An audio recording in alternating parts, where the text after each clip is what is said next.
Hi, DSAH family. Welcome to our Tuesday session of Coffee and Confidence, or as I've told you before, Iced Tea and Confidence. Today we are going to be discussing how you as a parent can become a legislative advocate for our Down syndrome community.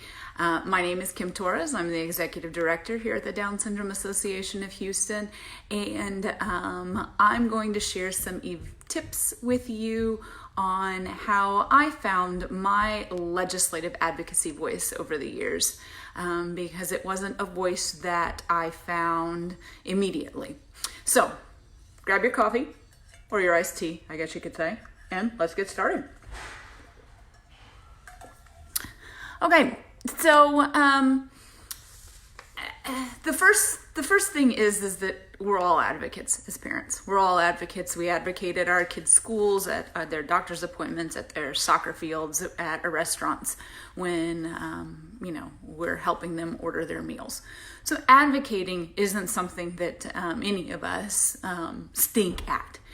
It's the legislative advocacy part of it that kind of sends a few of us like, I don't know how to be a legislative advocate. And so my first tip of advice is that you already know how to advocate. Now we just need to give you the skills on how to take that advocacy and apply it to creating long-standing legislative change within your local community. So the first step would be, and I know, drum roll please, the first step would be to go out and vote. I know you hear it all the time, but voting is very important. The statistics will show that we as Americans tend to vote most commonly for big national elections. Those are the ones that get the most TV time, social media coverage, and therefore those are the ones we show up to vote for. Unfortunately, the data will also show that our local governments are the ones that we have the biggest ability to create change in. And so voting at your school district elections, at your local city, county government elections, voting for that district attorney, or heck, voting for your homeowners association board or water board. Those are the districts in which we have the most influence over creating a legislative change for our loved ones with Down syndrome. And so getting out to do those little what appear, because of the media coverage, less important elections are actually the most important for our kids. The second tip of advice I would give you is to learn who your representatives are. And there is a fabulous website. I'll post it in the comments when we're done, but it's wrm.capital.texas.gov/home. And all you do is type in your address, and they will give you a list of all of your state and national representatives. And from that list, all you have to do is click on their name, and it will send you directly to their webpage. Learn who those people are. Go to their websites. Figure out what makes them tick. What are their passions in life? I was studying up on some local legislators the other day and found that one of them has a passion for volunteering with Special Olympics. I just jotted that down as like a big star, because those are the things that get our legislators connected to our community. So if I'm going to want to reach out to a representative that I know is going to make action on my behalf, let's try the guy that volunteers at Special Olympics first, because obviously there's some sort of passion for our kids within him already. As far as learning about your local representatives, you're probably going to have to put a little bit more effort into that search. That is where you're going to have to go to each individual website. So if you live in Harris County Precinct 4 like I do, then you would need to go to that website and find out who your representatives are there. You can go to the City of Houston website. You can go to your school district website and figure out who your school board members are. And then each of those people has a way to contact them. Maybe it's a good way to freshen up your Excel skills and create an Excel spreadsheet of who the people are that are speaking for you in your life. And it's funny because I think about that, and if you're anything like me, I'm very picky about who speaks for me. I want to make sure that they're speaking in a manner that represents my opinions. And so knowing our representatives and being able to make sure that they're speaking in a way that that benefits our kids with special needs is important. And so I should definitely know who they are and be expressing my opinions to them. Number 3, I would suggest joining some legislative email lists. I will give you some examples in our blog that I'm going to be posting on our newsfeed on our website here in a little bit, but there's no reason to reinvent the wheel on legislative advocacy.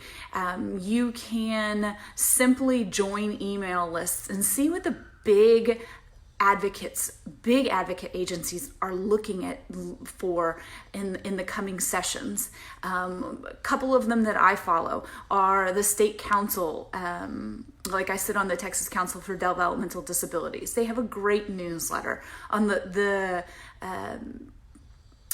issues that they're advocating for. The ARC of Texas puts out a great newsletter. I'm trying to think, United Way.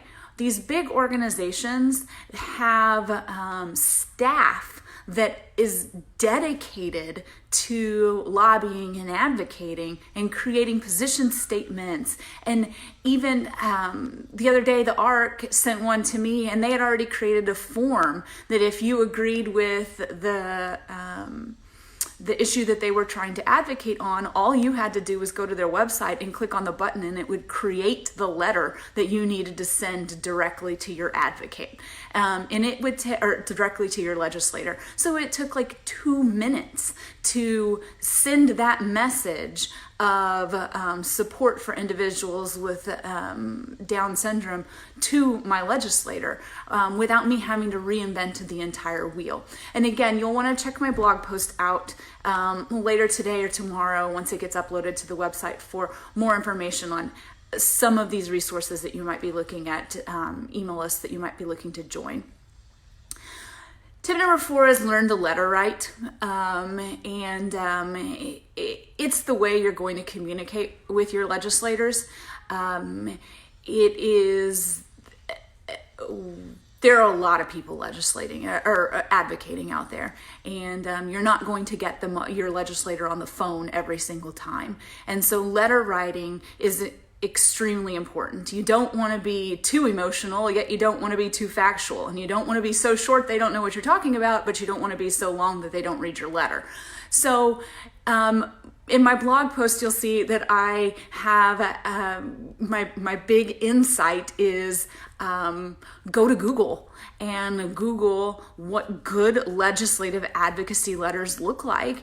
And someone has posted on there some templates. Download them and use them as a guide for your letter writing skills. There is no reason, again, to reinvent the wheel on advocating to your legislator. But a couple of things you'll want to make sure to do is you want to stay to the point.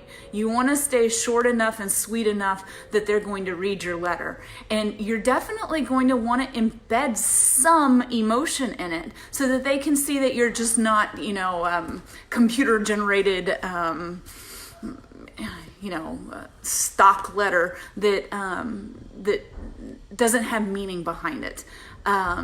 But you're not going to make them cry either in your letter. So it's a really good balance. And I'll see if I can find some resources as well to include in our blog post for you.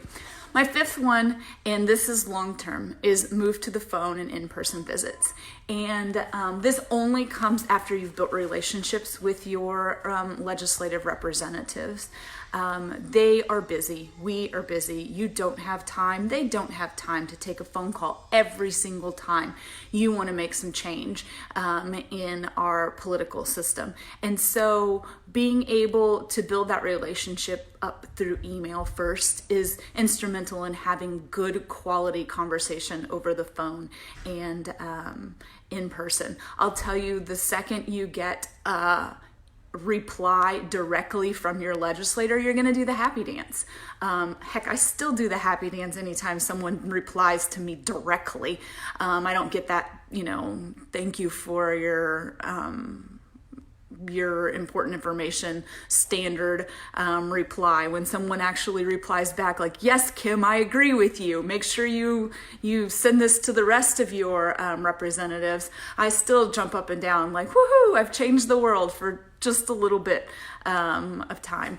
So build that relationship so they know your name. They get to know who you are as a person. You get to know who they are as a person. And then that's the time to be reaching out to them over the phone and in person. So legislative advocacy takes some time out of your life. It doesn't take all of your time.